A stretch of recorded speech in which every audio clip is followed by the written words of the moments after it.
Bugün size gerçekten unutamadığım bir hastamı anlatacağım. Sağ memesinde 5 santimetrelik bir kitle ve vücuduna yayılmış kanser metastazları olan bir hasta. 4 gün sonunda kitlelerin nasıl tamamen yok olduğunu konuşacağız. Hastam 56 yaşında 2 çocuk annesi bir hastaydı. Bana geldiğinde şikayetleri çok tipikti. Memede ele gelen bir sertlik ve yaygın kemik ağrıları vardı. Muayene ettiğimde sağ memesinde oldukça büyük bir kitle vardı. Hızlıca ultrason yaptık. Solit olduğunu görünce hemen biyopsiye yönlendirdik. Ve aynı gün evreleme için PET-CT görüntülemesi planladık. Sonuç geldiğinde tablo biraz üzücüydü. Evre 4 meme kanseri, yani son evre hastalık. Sağ memesinde yaklaşık 5 santimlik bir kitle vardı. Koltuk altı lenf nodları tutulmuştu. Ve karaciğerinde her iki lobu tutan yaygın metastazları vardı. Ve neredeyse bütün kemiklere yayılmış bir metastaz vardı. Yani hastalık sadece bir bölgede değil, vücuda yayılmıştı. Şimdi burada durup gerçekçi olalım. Her evre 4 hastada anlatacağım bu sonucu alamıyoruz. Bunu bilmeniz lazım. Ama bu hastamızın bir şansı vardı, tümörünün biyolojisi. Biyopsi sonucunda tümörü hem hormon duyarlıydı hem de akıl ilaç dediğimiz hedefe yönelik tedavilere uygun. Yani HER2 pozitifti. İşte bu bizim için büyük bir umut ışığı oldu. Peki ne yaptık? Hemen bir tedavi planı oluşturduk. Burada önemli bir şey daha söylemem gerekiyor. Son yıllarda sosyal medyada çok şey duyuyorsunuz. Akıl ilaçlar var artık. Kemoterapiye gerek yok. Bu söylemler tehlikeli ve yanlış. Biz bu hastaya trastuzumab verdik. HER2 pozitif olduğu için hedefli bir akıllı ilaç. Ve pertuzumab verdik. Bir diğer akıllı ilaç. Denosumab verdik kemik metastazlarına karşı.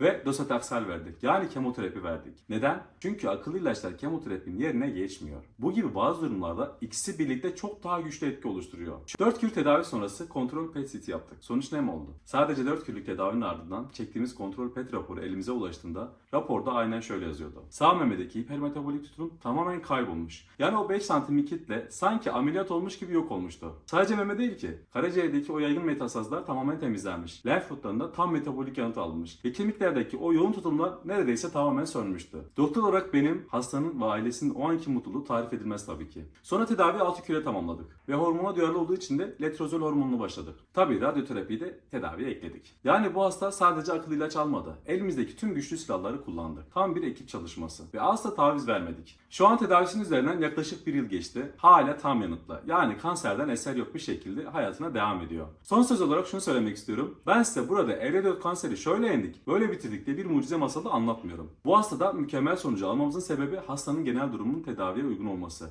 Tümörünün bu yeni nesil ilaçlara cevap verecek karakterde olması ve bizim multidisipliner yaklaşımla hem kemoterapi hem akıllı ilacı kararlılıkla uygulamamızdır. Her evre 4 hastada bu sonucu alacağız diye bir şey yok. Önce şunu söylemek istiyorum. Tüm kanser hastaları ve yakınları için Telegram'da kapalı bir grup oluşturdum. Hem hastalara destek olmak hem de son çıkan yeni tedavilerle, akıllı ilaçlarla ilgili bilgilendirmeler için. Eğer katılmak isterseniz Kansersiz Bir Yaşam bağlantı linkini kanal sayfasındaki açıklama kısmına bırakacağım. Linki tıklayarak kanala ücretsiz bir şekilde bağlanabilirsiniz. Sizin veya yakınınızın hastalığı hangi aşamada, tedavisi nasıl gidiyor? Yorumlara yazın, birbirimize destek olalım.